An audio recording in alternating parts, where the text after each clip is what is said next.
culto de instalación del pastor de esta iglesia que estará con la iglesia, Betel, y por tal motivo él no está entre nosotros el día de hoy.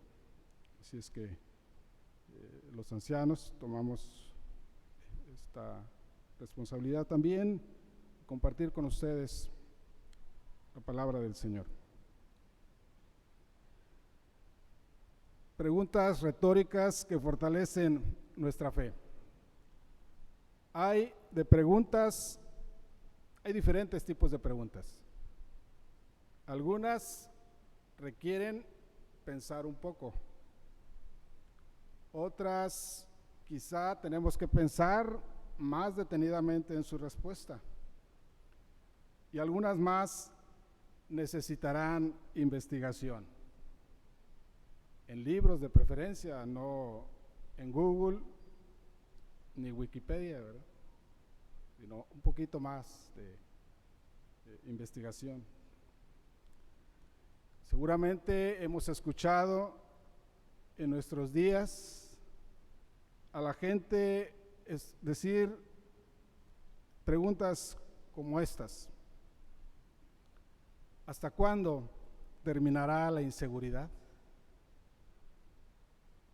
¿Hasta cuándo el gobierno podrá estabilizar esta situación? ¿Y será realmente que podrá hacerlo?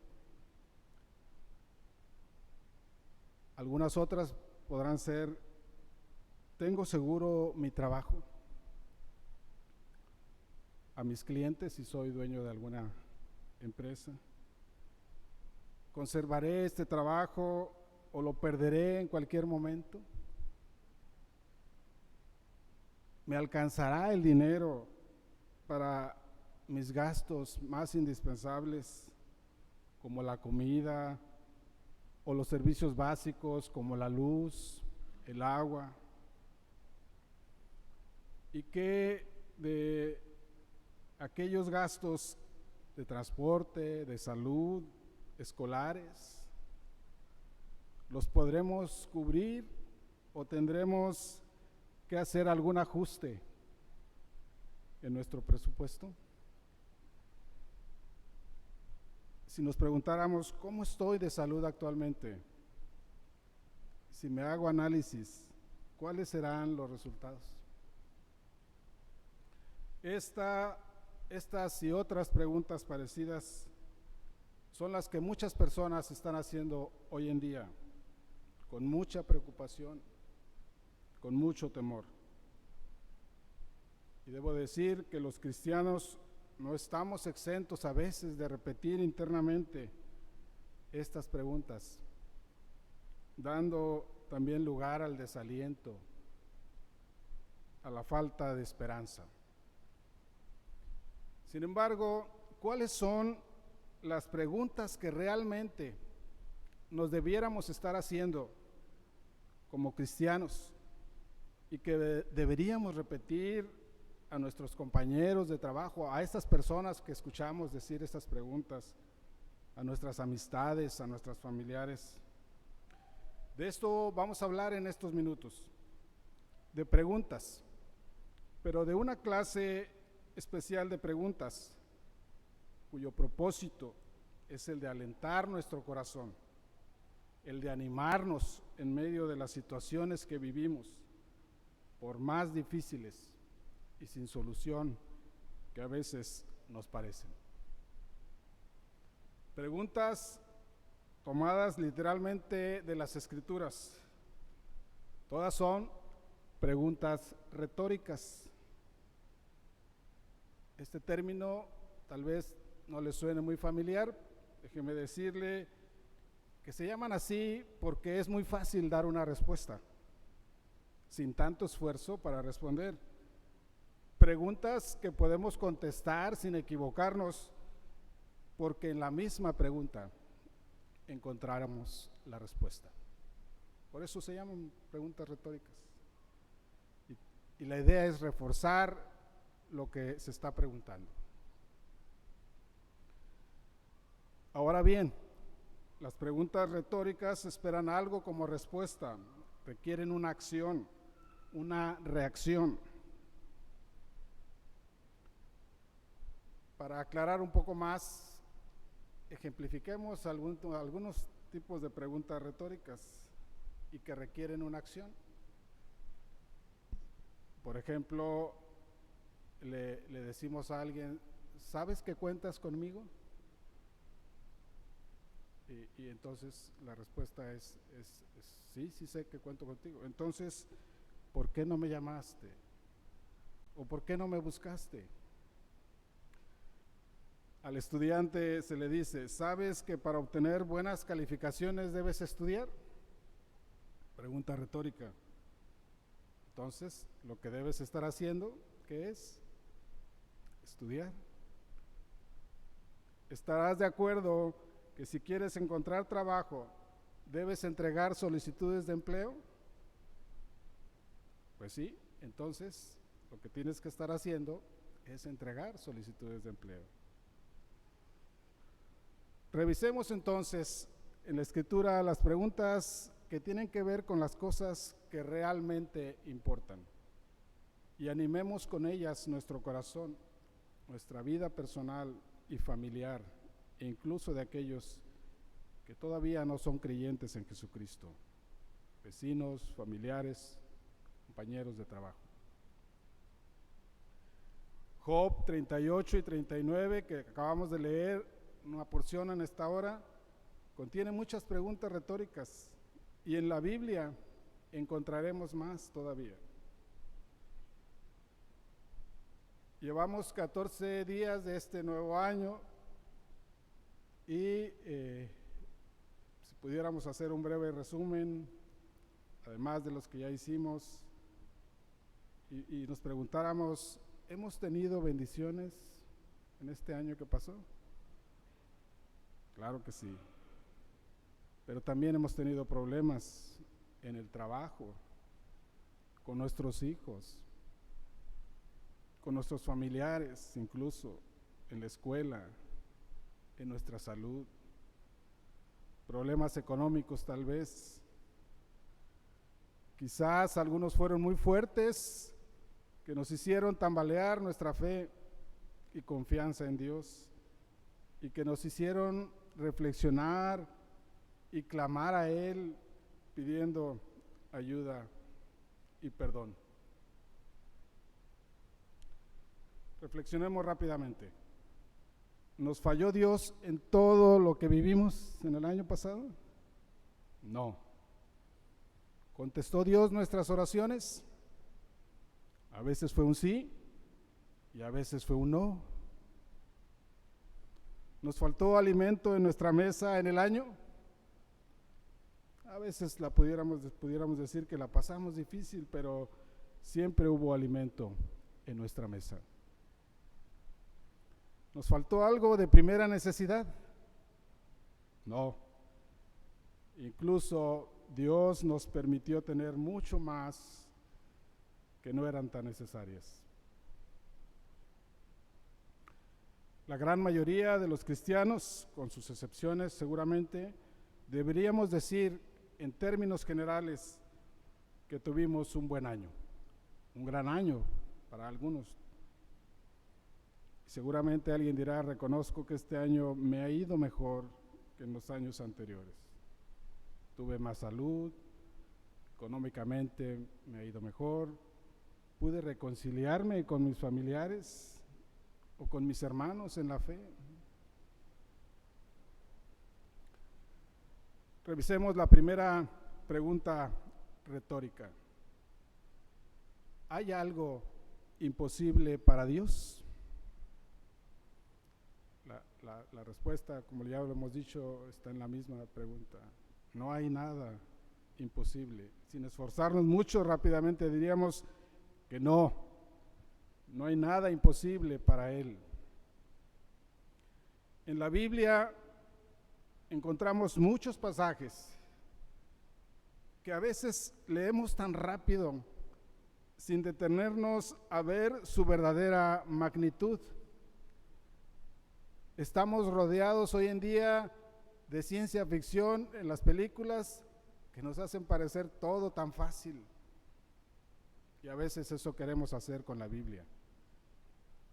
Y leemos que Él creó todas las cosas de la nada, solamente por su poderosa palabra, en el espacio de 6 días, y todas ellas muy buenas. Y entonces nuestra mente debería de pensar, ¿cómo es posible esto? Él creó el universo entero, con sus millones de galaxias, y hasta las partículas más pequeñas que no alcanzamos a ver, como el átomo o las células. Detuvo sin ninguna consecuencia el giro de los planetas alrededor del Sol, allá en Gabaón, ¿recuerda? Cuando está peleando el pueblo de Israel y Josué dice, Sol, detente en Gabaón. El Señor detiene el giro de los planetas. ¿Lo imagina en su mente? Dividió el Mar Rojo para salvar a su pueblo de los egipcios. Cuando usted va a la playa,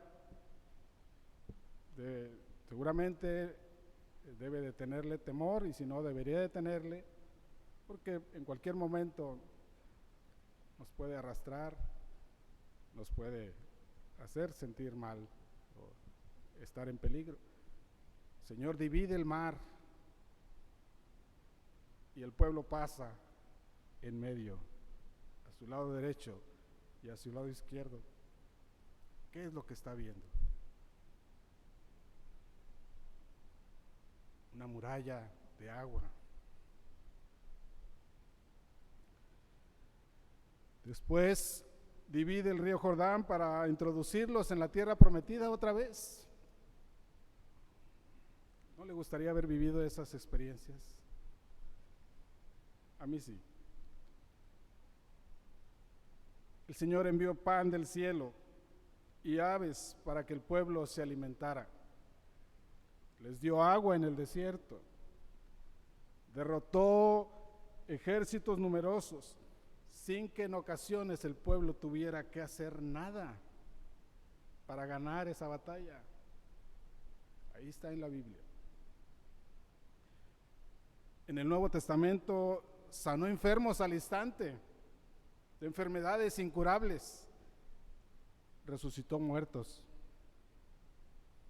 Caminó sobre las aguas, calmó tempestades con su poderosa palabra. Alimentó a multitudes con solo unos pocos panes y peces.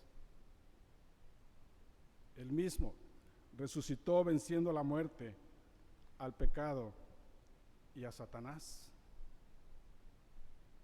Solo Dios puede permitir, o pudo permitir, y sigue permitiendo, que un vientre estéril pueda concebir. Lo hizo con Sara, la esposa de Abraham, que ya tenía casi 100 años. Después lo hace con Rebeca, la esposa de Isaac, y después lo repite con Raquel, la esposa de Jacob. En el Nuevo Testamento lo hace con Elizabeth, la madre de Juan el Bautista. Y veamos cómo dice la Biblia. Leamos juntos, dice: y he aquí tu parienta Elizabeth, ella también ha concebido hijo en su vejez, y este es el 6º mes para ella, la que llamaban estéril, porque nada hay imposible para Dios. Nada hay imposible para Dios. Dios pudo entrar en el tiempo, nuestro tiempo, siendo que Él es eterno. Dijo Salomón en la dedicación del templo que construyó: he aquí los cielos de los cielos no te pueden contener, cuanto menos esta casa, cuanto menos estas paredes. Sin embargo, tomó la forma de hombre, siendo Dios, lo cual es humillante para Él. Lo hizo por amor a nosotros. Dios puede salvar lo que se había perdido, es decir, a nosotros. Dios puede transformar nuestras vidas y la vida de cualquier persona por más sucia y manchada que esté por el pecado. Entonces, recordemos y repitamos una y otra vez: ¿hay algo imposible para Dios? No lo hay. Piensa en su problema, piensa en su situación, por más imposible que parezca la solución. ¿Será imposible para Dios? No. Él es omnipotente. Todo lo que quiere lo puede hacer, cuando Él quiera, no en nuestros tiempos, en los tiempos de Él. Segunda pregunta retórica: ¿se ha acortado el brazo de Dios para salvar? ¿Se ha retraído el brazo de Dios para salvar? No. Juntos contestemos: no. El brazo de Dios sigue extendido para salvar a los suyos. Es el mismo Señor quien formula la pregunta en Isaías 52 cuando dice: ¿por qué cuando vine no hallé a nadie y cuando llamé nadie respondió? ¿Acaso se ha cortado mi mano para no redimir? ¿No hay en mí poder para librar?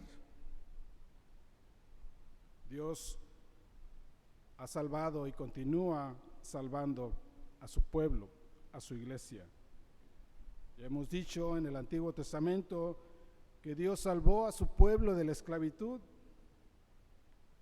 lo salvó de morir de hambre, les daba de comer todos los días y carne, todos los días comían carne, pan y carne. Les dio agua para su sed, haciendo que brotara agua de la roca. Los salvó de los pueblos enemigos durante los años de peregrinación en el desierto. Los salvó cuando parecía que estaban ya destinados a desaparecer en los tiempos de Esther.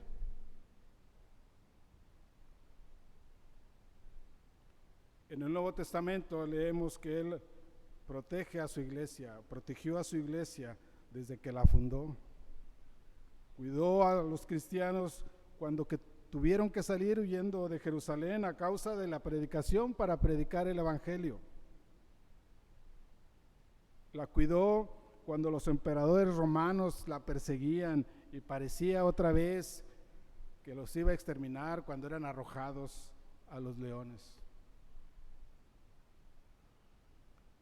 El propio Dios contesta en Isaías 59:1: he aquí que no se ha cortado la mano de Jehová para salvar, ni se ha agravado su oído para oír.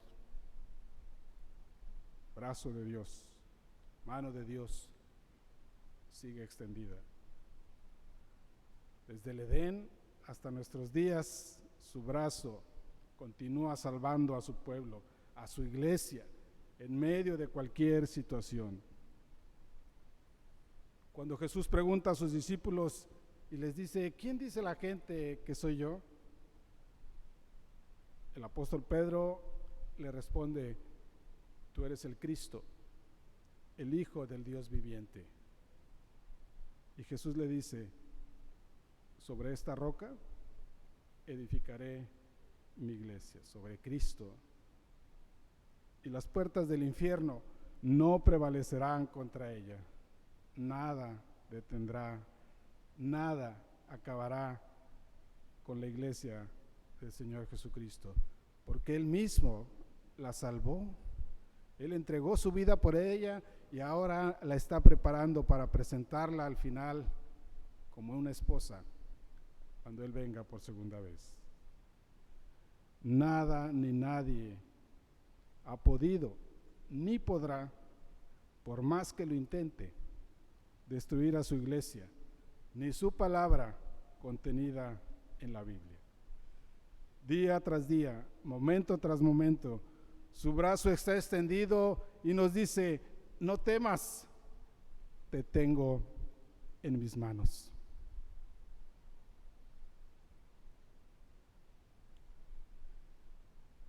Tercera pregunta retórica. ¿Quién entendió la mente de Dios? ¿Quién fue su consejero? ¿Contestamos? Nadie. El apóstol Pablo lo escribe de la siguiente manera en Romanos 11, los versículos 34 al 36. Porque ¿quién entendió la mente del Señor? ¿O quién fue su consejero? ¿O quién le dio a él primero para que le fuesen recompensados? Porque de él y por él y para él son todas las cosas. A él sea la gloria por los siglos. Amén. Porque de él, origen, por él, presente, y para él, futuro, son todas las cosas. Solamente Dios formuló el plan de salvación, nadie más estuvo con él ayudándole y diciéndole, mira, tienes que hacer esto, tienes que hacer aquello en este tiempo, nadie. Solo él formuló un plan de salvación perfecto, con un Redentor perfecto, nuestro Señor Jesucristo, con un amor perfecto. Solo Él lo planeó todo perfectamente. Así lo revela en su palabra cuando le pregunta a Job en el versículo 4 del capítulo 38 que leímos, y le pregunta, ¿dónde estabas tú cuando yo fundaba la tierra? Házmelo saber si tienes inteligencia. No hay nada que escape de la mente y control de nuestro Dios, aunque a veces no entendamos lo que las cosas están sucediendo a nuestro alrededor. Él sigue controlando y permitiendo que todo lo que sucede, así Él ya lo tiene dispuesto. Nada escapa a su control, ni nada lo toma por sorpresa, aunque a nosotros sí. Todo para el logro de sus propósitos, que son siempre justos y buenos, y para su propia gloria. Job 40 de los versículos 6 al 9 dice de lo siguiente: respondió Jehová a Job desde el torbellino y dijo, ciñete ahora como varón tus lomos, yo te preguntaré y tú me responderás. ¿Invalidarás tú también mi juicio? ¿Me condenarás a mí para justificarte tú? ¿Tienes tú un brazo como el de Dios? ¿Y truenas con voz como la suya? En otras palabras, Dios le está diciendo a Job, ¿por qué me cuestionas lo que hago? Cuando le decimos, ¿por qué, Señor, me está pasando esto? ¿Por qué me está sucediendo esto? ¿Por qué a mí, Señor? ¿Acaso Dios no sabe que estamos en problemas? Con familiares, salud, económicos. Hermanos, Dios ya tiene todo el plan y control de nuestras vidas en sus manos. Descansemos entonces en su perfecta voluntad y en sus planes perfectos. Como conclusión, mencionemos otra pregunta que, aunque no viene literalmente, la podemos formular a partir de lo que encontramos en Hebreos 11:6. Un pasaje conocido por la mayoría, quisiera pensar, que dice, pero sin fe es imposible agradar a Dios, porque es necesario que el que se acerca a Dios crea que le hay y que es galardonador de los que le buscan. La pregunta entonces sería, ¿es posible agradar a Dios sin fe? Imposible. Creer verdaderamente en Dios es creerle a Dios, que no es lo mismo. Creer en Dios es confiar absolutamente en Él y en sus planes, por misteriosos que sean. Confiar que su voluntad es buena, agradable y perfecta. Creer en Dios es tener la convicción de la fe y vivir de acuerdo con ella. Que todas las cosas están bajo su señorío y su poder y que nada va a ocurrir sin su aprobación o su permiso. Dijimos que estas preguntas requieren una acción y reacción por parte de los cristianos, por parte nuestra, además de fortalecer nuestra fe, de renovar nuestra esperanza y profundizar nuestro amor a Dios y a nuestro prójimo. Debemos confiar y compartir estas preguntas, las verdaderas preguntas que vale la pena, en las cuales reflexionar. Creamos a Dios, creamos en sus promesas, demos la gloria a Él por medio de las acciones que realizamos y que profesen nuestra fe, que nuestras palabras sirvan de consuelo a los que están desconsolados. Una última palabra es que debemos creer que los tiempos por venir, los tiempos que están por venir, serán mejores aún. Y no decir que los tiempos pasados fueron los mejores, porque hablando de Dios, siempre los tiempos que vienen van a ser mejor que los anteriores. Recordemos las palabras del sabio en Eclesiastés capítulo 7 versículo 10, que dice: nunca digas, ¿cuál es la causa de que los tiempos pasados fueron mejores que estos? Porque nunca de esto preguntarás con sabiduría. Pensar diferente es desconfiar en Dios, de Dios y de sus planes perfectos, su santidad, su poder y su amor. Cambiemos las preguntas incorrectas que las personas que no conocen a Jesucristo y que viven en esa incertidumbre y preocupación por las correctas, que nos dan confianza y fortalecen nuestra fe, fortalece nuestra confianza y seguridad en el Señor en todo tiempo. Si este tiempo nos parece difícil, debemos pensar que con la ayuda de Dios, que lo que venga será mejor. Dios es el mismo, ayer y hoy y por los siglos. Amén. Que Dios les bendiga.